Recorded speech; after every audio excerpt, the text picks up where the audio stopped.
برای اینکه بتونین کامپیوترتون را از طریق فلش ویندوز کنین، اول باید فلشتون را بوت کنین. پس برای بوت فلش طریقای زیادی وجود داره که در ادامه ویدیو بینیده باشین.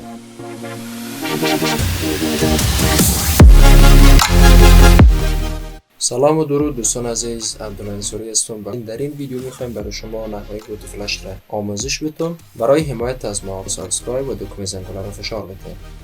روش اول برای بوت فلش، شما میان داخل دیسک پی سی، بالای فلش مربوطه رایت کلیک، فرمت، از فت 32 تغییر بدین به NTFS. بالای استارت کلیک کنین.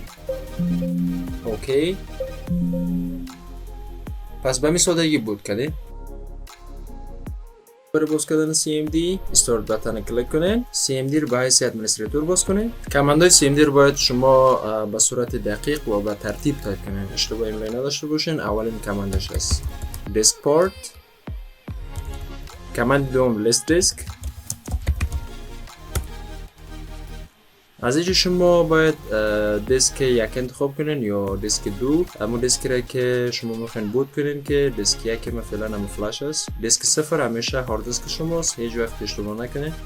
یا دیسک یک انتخاب کنین یا دیسک دو را. من دیسک یک انتخاب میکنم. سلیکت دیسک یک، کلین، کرییت partition primary, select partition یک، format fs مساوی empty fs quick active و بالاخره assign. پس تمام کامندهای بوت فلش به طریق CMD بود که تمامش به می شکل به ترتیب و به صورت دقیق تایپ کنین که فلشتان به درستی بوت شود.